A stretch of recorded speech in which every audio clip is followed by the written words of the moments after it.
Good morning बच्चों। बेटा हमने एग्रीकल्चर बायोलॉजी जो है उसमें हमने पहला चैप्टर स्टार्ट किया था पादप प्रजनन, जिसमें हमने पादप प्रजनन के बारे में पढ़ा और पादप प्रजनन जो है उसकी परिभाषा हमने पढ़ी और अपना टॉपिक चल रहा था पादप प्रजनन के उद्देश्य।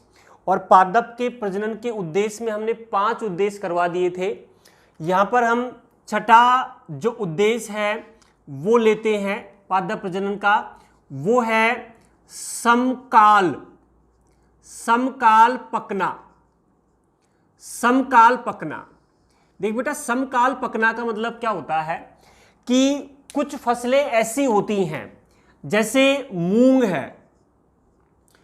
है, उड़द है, ये ऐसी फसलें होती हैं जो एक समय में परिपक्व नहीं होती है, एक समय में पकती नहीं है, जिसके कारण इनकी कटाई में दिक्कत आती है।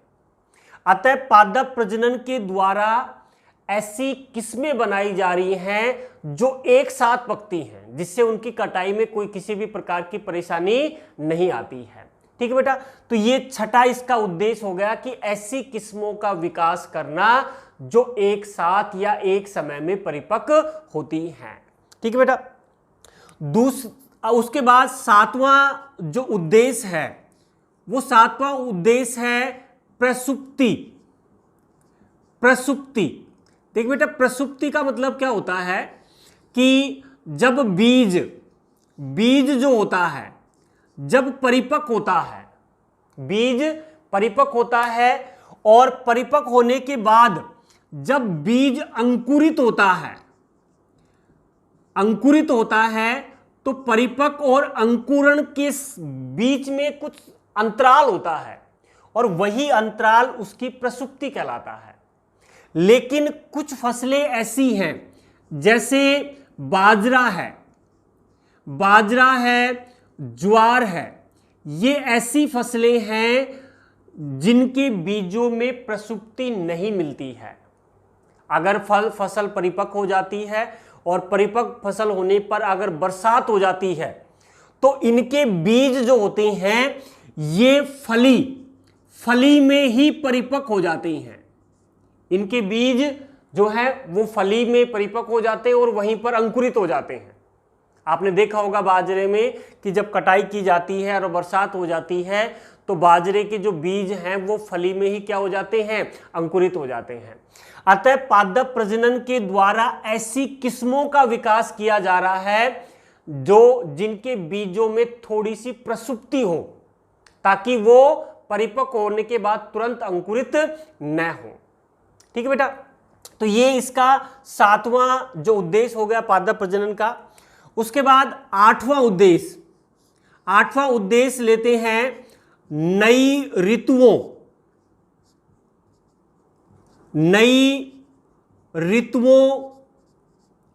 के लिए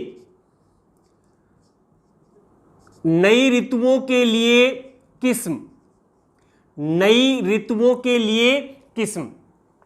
देखिए बेटा, नई ऋतुओं के लिए किस्म का मतलब क्या है यहां पर कि पादप प्रजनन के द्वारा ऐसी किस्में बनाई जा रही हैं फसलों की जिनको आप किसी भी ऋतु में बो सकते हो।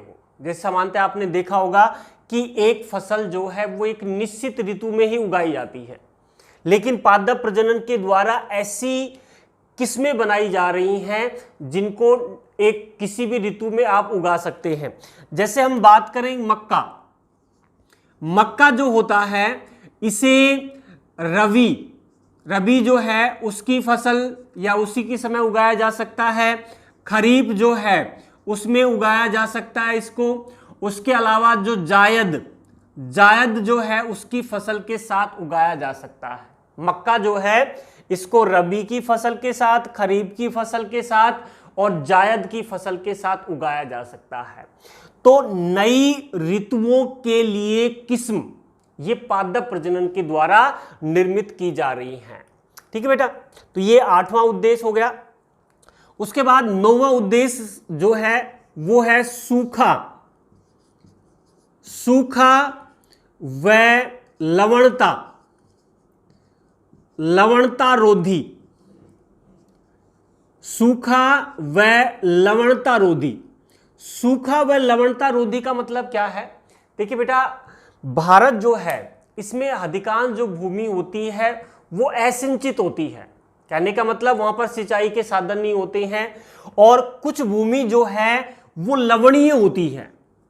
तो जहां पर जल की कमी है या मृदा में लवण अधिक मात्रा में है, तो उन क्षेत्रों में फसल को उगाने के लिए पादप प्रजनन के लिए पादप प्रजनन के द्वारा ऐसी किस्में बनाई जा रही हैं जो सूखे वाले क्षेत्र में और लवणता क्षेत्र वाले क्षेत्र में आसानी से उगाई जा सकती हैं। तो ये हो गया सूखा लवणता रोधी किस्म। ठीक है बेटा। उसके बाद नंबर 10 पर है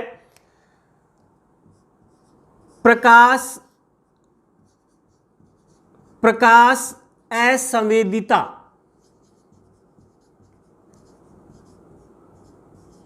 प्रकाश असंवेदिता। देखिए बेटा, प्रकाश असंवेदिता का मतलब क्या होता है कि पादप प्रजनन के द्वारा ऐसी किस्मों का विकास किया जा रहा है जिसके द्वारा किसी भी फसल को नए जलवायु क्षेत्र में आसानी से उगाया जा सकता है। नया जलवायु जो क्षेत्र है उसमें उस किस्म या फसल को आसानी से उगाया जा सकता है। अतः पादप प्रजनन के द्वारा ऐसी किस्मों का विकास किया गया है। तो ये 10 उद्देश्य हो गए।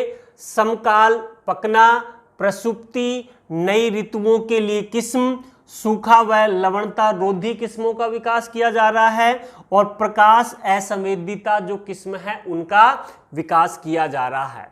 ठीक है बेटा, ये हो गया पादप प्रजनन जो है उसके उद्देश्य। अब पादप प्रजनन के द्वारा किस तरह नई जो किस्में हैं उनका निर्माण किया जा रहा है।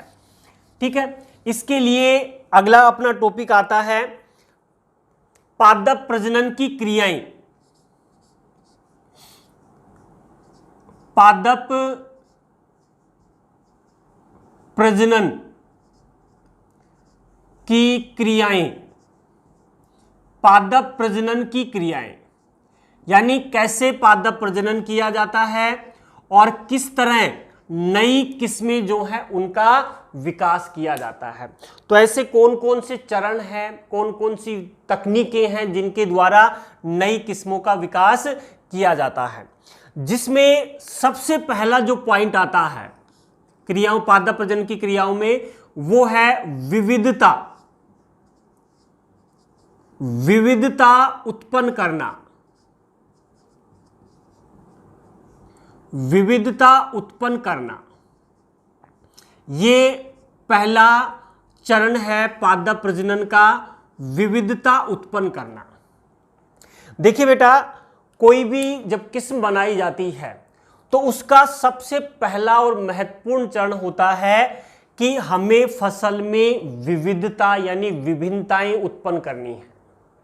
फसल में क्या उत्पन्न करनी है? विविधताएं, विभिन्नताएं उत्पन्न करती हैं जो वातावरण के क्या हो, अनुकूल हो। ठीक है, अब पादप में या किस्म में किस प्रकार विभिन्नताएं उत्पन्न की जाती हैं, उसके लिए निम्न चरण है, जिसमें पहला जो चरण आता है वो होता है ग्राम्यन। पहला चरण क्या है? ग्राम्यन। ग्राम्यन का मतलब होता है कि मानव के द्वारा, मानव जो है उसके द्वारा जंगली प्रजाति, जंगली जो प्रजाति है उसकी खेती करना। मानव के द्वारा जंगली जो प्रजाति होती हैं, जो जंगलों में उगती हैं, उनकी खेती करना या जंगली प्रजाति को उगाना, वही क्या कहलाता है? ग्राम्यन कहलाता है। ठीक है, और ग्राम्यन जो होता है ये विविधता उत्पन्न करने का प्रथम चरण होता है। विविधता उत्पन्न करने का प्रथम चरण क्या होता है? ग्राम्यन होता है, यानी जिसमें जंगली प्रजातियों को उगाया जाता है। ठीक है बेटा, उसके बाद दूसरा जो चरण है वो है जनन द्रव्य। जनन द्रव का संग्रह करना, जनन द्रव जो है उसका संग्रह करना। देखिए बेटा, जंगली प्रजातियां जो होती हैं उसमें विभिन्नताएं होती हैं। तो जंगली प्रजातियों के जो पादप होते हैं उनमें जो आनुवांशिक पदार्थ होता है, जंगली जो प्रजातियां हैं उनका जो आनुवांशिक पदार्थ होता है, उस आनुवांशिक पदार्थ के पूरे समूह जो है उसको जनन द्रव कहा जाता है। जनन द्रव किसे कहोगे भाई? जो भी जंगली प्रजाति आपने उगाई है उस पादप या उस जंगली प्रजाति का जो पादप होता है उसके आनुवांशिक पदार्थ के पूरे संग्रह को या पूरे समूह को क्या कहा जाता है? जनन द्रव कहा जाता है। ठीक है बेटा, तो पहला चरण है ग्रामीण जिसमें जंगली प्रजातियों को उगाया जाएगा। दूसरा है जनन द्रव का संग्रह। जनन द्रव का संग्रह का मतलब क्या हो गया कि इसमें क्या किया जाता है कि जो पादप है उसके जो आनुवांशिक पदार्थ हैं उनका संग्रह ही जनन द्रव का संग्रह कहलाता है। ठीक है बेटा, तीसरा जो चरण आता है इसमें वो आता है पादप पुरस्थापन। पादप पुरस्थापन। देख बेटा, पादप पुरस्थापन क्या होता है कि आपने पहला चरण क्या लिया था? ग्रामीण, जिसमें जंगली प्रजाति जो है उसको उगाया जाता है। अब जंगली जो प्रजाति है ये अलग जलवायु क्षेत्र में उगती है। अब इसको किसी भी दूसरे जलवायु क्षेत्र में उगाया जाता है। दूसरे जलवायु जो क्षेत्र है उसमें उगाया जाता है। देखो, जंगलों में उग रही थी, उसको मानव ने अपने उपयोग के लिए खेतों में उनको उगाया जाता है, यानी उनका स्थान परिवर्तन किया जाता है। यानी वे पादप उन स्थानों पर उगाए जाते हैं जो सामान्यतः उन स्थानों पर वो नहीं उगते हैं। उन स्थानों पर उगाए जाते हैं जो सामान्यतः उन स्थानों पर नहीं उगते हैं। वो क्रिया क्या कहलाएगी? पादप पुरस्थापन कहलाती है। ठीक है बेटा, ये तीसरा चरण हो गया। चौथा चरण जो आता है वो आता है संकरण। चौथा जो चरण है वो क्या है? संकरण। संकरण में क्या किया जाता है कि भिन्न भिन्न गुणों वाले जो पादप हैं उनके बीच संकरण करवाकर नए लक्षण उत्पन्न किए जाते हैं। भिन्न भिन्न गुणों वाले जो पादप हैं उनके बीच संकरण करवाकर नए लक्षण जो हैं ये उत्पन्न करवाए जाते हैं। ये क्रिया किस में आती है? संकरण में आती है। तो विविधता उत्पन्न करना पहला चरण था पादप प्रजनन का, जिसमें हमने ग्रामीण चरण पढ़ा, जनन द्रव का संग्रह, पादप पुरस्थापन और संकरण। ठीक है बेटा, उसके बाद ये 4 चरण हो गए। पांचवा जो चरण आता है वो है उत्परिवर्तन। पांचवा जो चरण है अपना वो है उत्परिवर्तन। देख बेटा, उत्परिवर्तन क्या होता है? कोई भी जीव जो होता है या कोई भी जंतु है या कोई भी पादप जो है उसके विशेष लक्षण, उसका कोई विशेष लक्षण जो होता है उस विशेष लक्षण में आकस्मिक और वंशानुगत जो परिवर्तन है वही क्या कहलाते हैं? उत्परिवर्तन कहलाते हैं। भाई कोई भी पादप है, जंतु है या कोई भी जीव है, उसके किसी विशेष लक्षण में आकस्मिक यानी अचानक होने वाले और वंशानुगत जो परिवर्तन है वो क्या कहलाते हैं? उत्परिवर्तन कहलाते हैं। ठीक है, तो उत्परिवर्तन भी विविधता उत्पन्न करने का एक चरण है। ठीक बेटा, उसके बाद नंबर 6 जो है इस पर लेते हैं हम बहुगुणिता।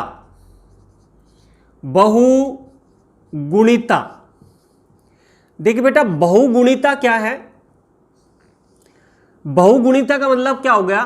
कोई भी जो पादप है उसकी कायिक कोशिकाओं में, कोई भी पादप जो है उसकी कायिक जो कोशिकाएं होती हैं उसमें द्विगुणित गुणसूत्र पाए जाते हैं। कोई भी पादप जो है उसकी कायिक कोशिका में द्विगुणित गुणसूत्र पाए जाते हैं। अब इन द्विगुणित जो गुणसूत्र हैं इनकी संख्या में परिवर्तन होना या संख्या में वृद्धि होना, परिवर्तन होना या संख्या में वृद्धि होना क्या कहलाता है? बहुगुणिता कहलाता है। भाई जैसे कोई भी पादप है उसकी कायिक कोशिका में द्विगुणित गुणसूत्र होते हैं, लेकिन ये द्विगुणित गुणसूत्र जो है अगर इनकी संख्या में परिवर्तन हो जाए या इनकी संख्या जो है उसमें वृद्धि हो जाए तो वो स्थिति क्या कहलाती है? बहुगुणिता कहलाती है। ठीक बेटा, ये छठा चरण हो गया। सातवां चरण है आनुवांशिकी अभियांत्रिकी। आनुवांशिक अभियांत्रिकी, देखिए आनुवांशिकी अभियांत्रिकी में क्या होता है? इसमें कोई भी जैविक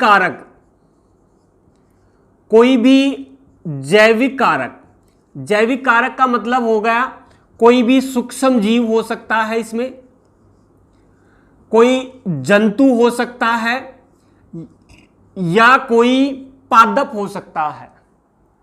कोई भी जो जैविक कारक होता है, भाई वो सूक्ष्म जीव हो या जंतु हो या पादप हो, उसकी जो जीनी संरचना होती है,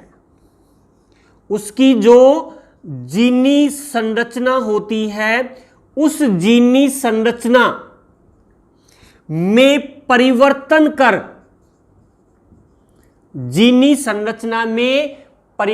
कर उपयोगी उत्पाद बनाना आनुवांशिक अभियांत्रिकी कहलाता है।